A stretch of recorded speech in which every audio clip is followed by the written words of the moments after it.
Hello students, सी academy के online platform पर मैं विद्यासागर आप सभी का स्वागत एवं अभिनंदन करता हूँ। पुलिस के एग्जाम के लिए हिंदी की जो श्रृंखला चलाई जा रही है, तो एग्ज़ाम कल और परसों है, दो पालियों में। तो पुलिस वालों के लिए उनकी तैयारी का यह आखिरी क्लास है। इसके बाद फिर जीडी की तैयारी कराई जाएगी, एसएससी जीडी की। तो आप में से बहुत से स्टूडेंट जो कल और परसों एग्ज़ाम देने वाले हो, एडमिट कार्ड आप निकलवा लिए होंगे। एडमिट कार्ड के पिछले भाग में जो आवश्यक निर्देश दिए होते हैं एग्ज़ाम को लेकर, उसको एक बार आप भली बात पढ़ लें तथा उन निर्देशों का पालन करना आपके लिए ज़रूरी होता है। एग्ज़ाम आप निश्चिंत मन से दें। जो कुछ भी अब तक आपने पढ़ रखा है उसी को आप दोहराएं, नया कुछ ना पढ़ें।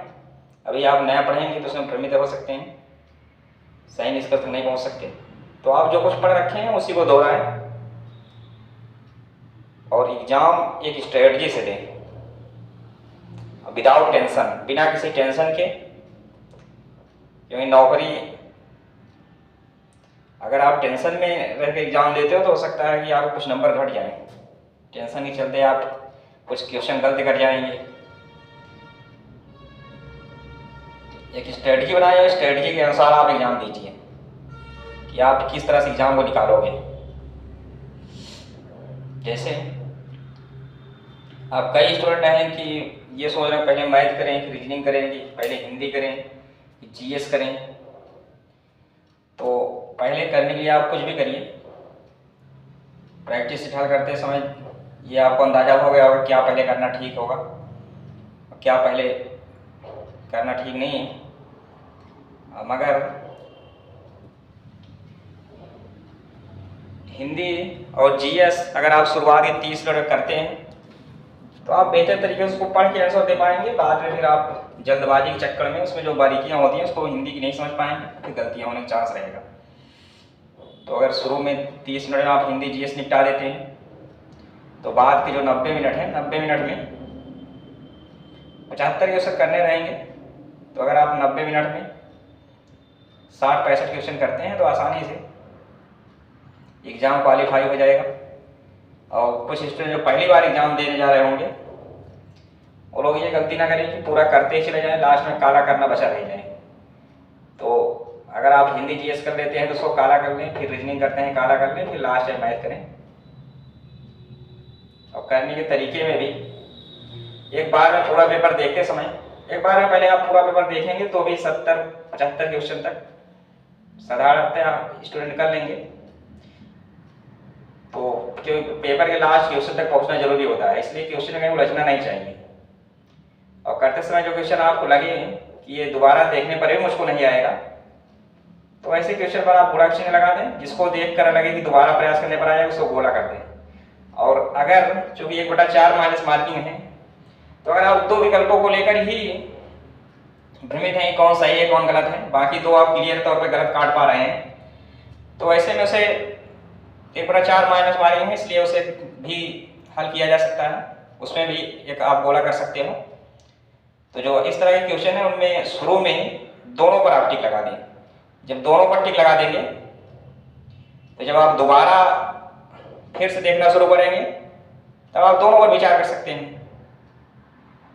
तो ऐसे क्वेश्चन जिनमें दो आंसर को लेकर आप भ्रमित हैं, दोनों पर टिक लगाइए। और ऐसे क्वेश्चन जो आप क्लियर तौर पे कर ही नहीं पाएंगे, जिनके विषय में आपको कुछ भी नॉलेज नहीं है, तो उनको पर आप बुरा क्वेश्चन लगाइए। और जिनको आप दोबारा देखने पर कर सकते हैं उन पर गोला कर दीजिए। एक बार में पहले पूरा पेपर देख लीजिए। एक बार में पूरा पेपर देखने में आप ये माने चलिए कि शुरू के 70-75 मिनट में आप एक बार में पूरा पेपर की लास्ट तक पहुंच सकते हैं। इसके बाद जब आप दोबारा देखें तो किसको देखना है, किस पर टाइम देना है, किस पर नहीं देना है, तो उसके लिए आप ये गोला लगाना और प्रश्न को गलत काटना है तरीका आप अपना सकते हैं। और काला करने के लिए जो बाल पॉइंट पेन होती है आपके पास 2 होनी चाहिए। अगर एक खराब भी हो जाए दूसरा, ताकि दूसरी यूज की जा सके। चलिए, आज आपके एग्जाम में पुलिस के 1 नंबर यहाँ से आना है, तो इसको आप बेहतर तरीके से समझ लें। हिंदी उपभाषा एवं बोलियां। हिंदी आप जानते हैं विश्व की 3000 भाषाओं में से एक भाषा है हिंदी, और भारत की भाषाओं में प्रमुख भाषा, भारत की राजभाषा है हिंदी। हिंदी और अंग्रेजी भारत की राजभाषा है। संविधान का जो आर्टिकल 343 है, आर्टिकल 343 में लिखा है कि संघ की राजभाषा हिंदी और लिपि देवनागरी होगी।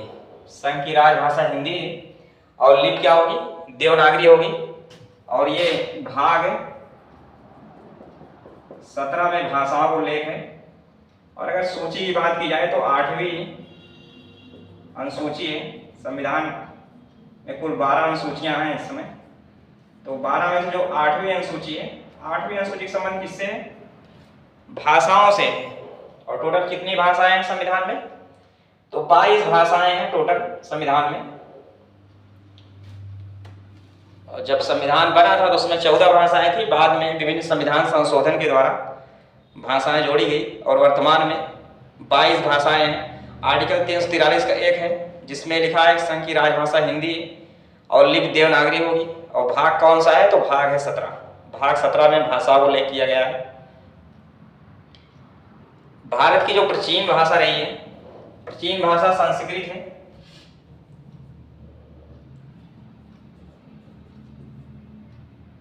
भारत की क्या? उत्तर भारत की समझिए, उत्तर भारत की प्राचीन भाषा संस्कृत है। और संस्कृत से ही आई पाली, पाली से आई प्राकृत, और प्राकृत से आई अपभ्रंश, अपभ्रंश से अवहट्ट आई, अवहट्ट से विकसित होने वाली हिंदी प्रारंभिक हिंदी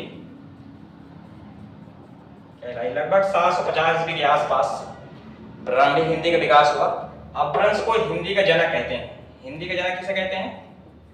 अपभ्रंश को। अपभ्रंश को हिंदी का जनक कहते हैं। और स्वयंभू को अपभ्रंश का वाल्मीकि कहा जाता है, स्वयंभू को।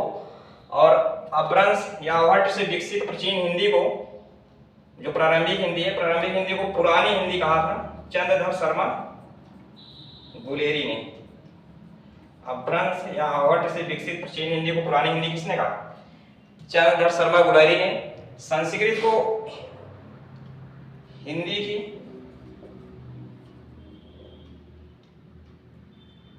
की जननी कहा जाता है। तो हिंदी की जननी जो है संस्कृत है, जबकि हिंदी का जनक कौन है? अपभ्रंश है। तो ये आपको ध्यान रखना है। तो अपभ्रंश से ही जो है हिंदी की उपभाषाएं विकसित हुई हैं। जैसे यहां आप देख रहे हो सौरसेनी अपभ्रंश है, अर्धमागधी अपभ्रंश है, मागधी है, खस है और ब्रांचा। तो जो सौरसेनी अपभ्रंश है, सौरसेनी अपभ्रंश से पश्चिमी हिंदी, गुजराती और राजस्थानी का विकास हुआ। ये पश्चिमी हिंदी क्या है? भारत का जो हिंदी भाषी क्षेत्र है, हिंदी भाषी क्षेत्र मतलब उत्तर भारत, राजस्थान, गुजरात, यहाँ हिंदी बोली जाती है। तो हिंदी भाषी क्षेत्र का जो पश्चिमी क्षेत्र है, भारत का जो पश्चिमी क्षेत्र, हिंदी भाषी क्षेत्र में जो पश्चिमी क्षेत्र पड़ेगा, और गुजराती, राजस्थानी, वो सौरसेनी अपभ्रंश से विकसित हुए हैं। और पश्चिमी हिंदी के भी 5 बोलियां हैं इसकी। पश्चिमी हिंदी की जो 5 बोलियां हैं, एक खड़ी बोली है, खड़ी बोली है, इसी को कौरवी कहते हैं। ये दिल्ली और आसपास के क्षेत्रों की भाषा है। और हिंदी का मानक रूप भी खड़ी बोली को कहा जाता है। हिंदी का मानक रूप किसे कहा जाता है? खड़ी बोली को कहा जाता है। और खड़ी बोली के प्रथम जो महाकाव्य रहा है, अवधेश सिंह उपाध्याय हरिऔध का प्रियप्रवास रहा है। एग्जाम के लिए बहुत महत्वपूर्ण है। खड़ी बोली का प्रथम महाकाव्य अवधेश सिंह उपाध्याय का हरिऔध का प्रियप्रवास। और खड़ी बोली गद्य की जो प्रथम रचना रही है वो लल्लू लाल की प्रेम सागर रही है, ध्यान रखिएगा। ये दिल्ली और मेरठ की भाषा रही है। इसके अलावा ब्रज भाषा है। ब्रज भाषा सूरदास के काव्यों की प्रमुख भाषा ब्रज भाषा है, जो आगरा और मथुरा की भाषा है। कन्नौजी है, कन्नौज की है। बुंदेली है, बुंदेलखंड की है। इसके अलावा एक बांगरू है, बांगरू, बांगरू या हरियाणवी, ये हरियाणा क्षेत्र की भाषा रही है। हरियाणा क्षेत्र की बांगरू या हरियाणवी। तो पश्चिमी हिंदी की ये 5 बोलियां हैं जो बहुत इंपॉर्टेंट है, बार बार एग्जाम आता है। पश्चिमी हिंदी कितनी बोलियां हैं? पश्चिमी हिंदी विकास सौरसेनी अपभ्रंश से हुआ है। तो अगर एग्जाम में पूछे खड़ी बोली का विकास किस अपभ्रंश से हुआ है, तो सौरसेनी अपभ्रंश से हुआ है। पूर्वी हिंदी की भी 3 बोलियां इसी तरह, अवधी, बघेली और छत्तीसगढ़ी। बघेली और छत्तीसगढ़ी। बघेली जो है रीवा की है, अवधी अवध प्रांत, फैजाबाद, इलाहाबाद, कौशाम्बी, इन क्षेत्रों की भाषा है अवधी। मागधी अपभ्रंश की भी बोलियां हैं, बिहारी, उड़िया, बंगला और असमिया। बंगला बंगाल की, उड़िया उड़ीसा की, असमिया असम की और बिहारी हिंदी की जो 3 भाषाएं प्रमुख हैं, इनमें एक है भोजपुरी।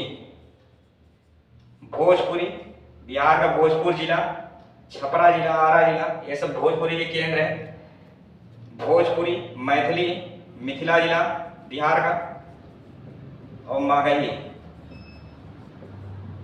ये भोजपुरी हिंदी की 3 बोलियां हैं। ये मागधी अपभ्रंश से विकसित बिहारी हिंदी की बोलियां हैं, भोजपुरी, मैथिली और मगही। इसी तरह खस अपभ्रंश से पहाड़ी का विकास हुआ है, और पहाड़ी की दो बोलियां हैं, गढ़वाली है और दूसरी कुमाऊनी। गढ़वाली, कुमाऊनी, ये पहाड़ी हिंदी की बोलियां हैं जो मुख्य रूप से उत्तराखंड में बोली जाती हैं। ब्राह्मण अपभ्रंश से पंजाबी और सिंधी का विकास हुआ है। तो ये हिंदी को भाषाएं बोलियां हैं। भाषा बोली में क्या फर्क होता है? भाषा जिसमें साहित्य की रचना होती है, बोली में साहित्य की रचना नहीं होती। जैसे प्रतापगढ़िया की बोली है जिसमें आपको कोई साहित्य नहीं मिलेगा। बोली तब तक बोली रहती है जब तक उसमें साहित्य की रचना नहीं होती। जब साहित्यिक रचनाएं आने लगती हैं तो भाषा या भाषा में बदल जाती है। और हिंदी का मानक रूप किसे मानते हैं? तो हिंदी का मानक रूप खड़ी बोली को कहा जाता है। खड़ी बोली अब कौरवी हिंदी का मानक रूप है जो दिल्ली मेरठ के क्षेत्रों में बोली जाती है। और खड़ी बोली प्रथम महाकाव्य प्रिप्रवास है और प्रथम गद्य रचना लल्लू लाल की प्रेम सागर है। ब्रज भाषा सूरदास के काव्यों की मुख्य भाषा है जो सूर सागर, साहित्य लहरी और सूर सरावली है। सूरदास रचना सब ब्रज भाषा में है। कन्नौजी, बुंदेली और बांगरू या हरियाणवी ये भी पश्चिमी हिंदी से रिलेटेड है। पूर्वी हिंदी की 3 बोलियां हैं, अवधी, बघेली रीवा में बोली जाती है और छत्तीसगढ़ी है। मागधी अपभ्रंश से बिहारी, उड़िया, बंगला और असमिया का विकास हुआ है। बिहारी हिंदी की 3 बोलियां हैं, भोजपुरी, मैथिली और मगही। खस से पहाड़ी का विकास हुआ है। ब्राह्मण से पंजाबी या सिंधी का विकास हुआ है। आर्टिकल 343 में क्या कहा गया है? संघ की राजभाषा हिंदी और लिपि देवनागरी होगी। और उत्तर भारत की जो प्राचीन भाषाएं हैं उन भाषाओं की जननी जो है संस्कृत है। तो हिंदी की आदि जननी या जननी जो है संस्कृत है। संस्कृत से पाली, फिर प्राकृत। बौद्ध ग्रंथ पाली में मिलते हैं और जो जैन ग्रंथ है, जैन ग्रंथ प्राकृत में। और अशोक के अवलेखों की भाषा क्या है? वो भी प्राकृत है। प्राकृत से अपभ्रंश आया और अपभ्रंश से अवहट्ट आया, फिर अवहट्ट से प्रारंभिक हिंदी है और अपभ्रंश या अवहट्ट से विकसित प्रारंभिक हिंदी को पुरानी हिंदी किसने कहा? चंद्रधर शर्मा गुलेरी ने कहा। और अपभ्रंश का वाल्मीकि किसे कहते हैं? तो अपभ्रंश का वाल्मीकि स्वयंभू को कहते हैं। और हिंदी के जनक किसे कहते हैं? हिंदी के जनक अपभ्रंश को कहते हैं। उम्मीद है आपको इस वीडियो से काफी कुछ जानकारी मिली होगी। Thanks for watching video. Video यदि आपको पसंद हो तो लाइक, शेयर और सब्सक्राइब कीजिए।